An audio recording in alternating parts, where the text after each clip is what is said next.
Hi friends, నా పేరు శ్రీనివాస్. మీరు చూస్తున్నారు ఎస్పీఎన్ ఎడ్యుకేషన్ యూట్యూబ్ ఛానల్. మొత్తానికి కొన్ని సందర్భాల్లో నాకు తెలిసి అప్పుడప్పుడు కొన్ని ఆర్గ్యుమెంట్స్ లేక కొన్ని అనివార్య కారణాల వల్ల బయటకు వచ్చి వీడియో చేయడం జరుగుతుంది. కాస్త దీన్ని మీరు గమనించండి.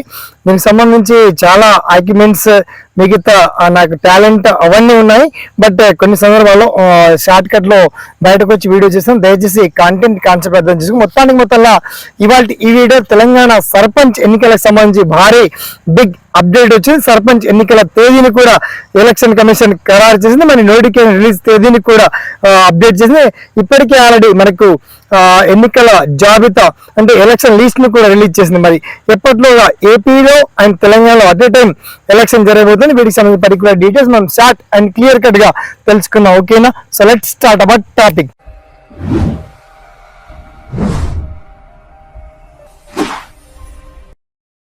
మొత్తానికి తెలంగాణ రాష్ట్ర వ్యాప్తంగా ఉన్నటువంటి 33 జిల్లాలో మొత్తానికి ఎన్ని జీపీలు ఉన్నాయి, ఆ జీపీల వారీగా ఎలక్షన్ ఎప్పటిలో జరగబోతున్నాయి. మొత్తానికి జనవరి 28న ఆ ఎలక్షన్ కోడ్ రాబోతుంది. ఇప్పటికే ఆల్రెడీ ఎలక్షన్ లిస్ట్ ఆయా కలెక్టరేట్ వద్ద వచ్చేసింది. ఆ లిస్ట్ అంతా కూడా ప్రజలకు ఫార్వర్డ్ చేశారు. ఎలక్షన్ లిస్ట్ ఎలా చెక్ చేసుకోవాలో ఆ లింక్ కూడా మీకు చాలా బ్రహ్మాండంగా వీడియో కింద లింక్ ఇచ్చాము. తర్వాత మీ జీపీలో మీకు వన్స్ మీ ఓటర్ ఐడి కార్డు ఒక్కడే కాదు, అండ్ దీనికి సంబంధించి మిగతా విషయాలు అంటే సర్పంచ్ కి పోటీ చేయదలుచుకున్నటువంటి అభ్యర్థులకు ఈసారి ఈసీ ఇచ్చినటువంటి అప్డేట్ ఇన్ఫర్మేషన్ ఏంటంటే, ఒక 10th క్లాస్ విద్యా అర్హత మొత్తానికి చదువు లేకున్న వాళ్ళు కూడా కనీసం నాలెడ్జ్ ఉన్న వాళ్ళు అందరూ కూడా అప్లై చేసుకోవచ్చు. అంటే పిల్లల విషయంలో అంటే ముఖ్యంగా 3 పిల్లల కంటే అధికంగా ఉన్న వాళ్ళు కూడా దరఖాస్తు ఈసారి చేసుకోవచ్చు. ఈసారి కొత్త నిబంధనలు తీసుకొని మొత్తానికి జనవరి 28న మనకు నోటిఫికేషన్ రిలీజ్ అవ్వడం, తర్వాత మనకు ఫిబ్రవరి 2 నుంచి దరఖాస్తుల పర్వం, తర్వాత 6th వరకు దరఖాస్తుల స్వీకరణ. ఇవన్నీ తేదీలన్నీ కూడా ఫిట్ అయిపోయి నోటిఫికేషన్ ఒక్కటే రాలేదు.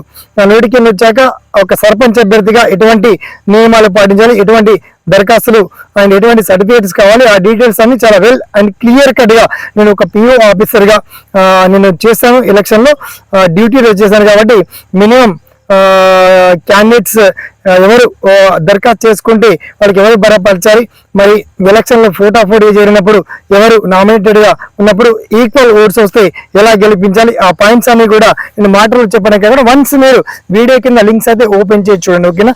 దయచేసి సర్పంచ్ ఎన్నికలకు సంబంధించి ఒక పండగ లాంటి వాతావరణం కాబట్టి మీరు గ్రామ అధ్యక్షుడిని ఎన్నుకుంటున్నారో అందరూ కూడా సంయమనం పాటించి మీ గ్రామ అధ్యక్షుడిని మంచి ఎటువంటి పరిణామాలు జరగకుండా ప్రశాంతమైన వాతావరణంలో ఈ సంక్రాంతి ఫెస్టివల్ తర్వాత ఫిబ్రవరిలో ఎలక్షన్ మనకు ఉంటాయి.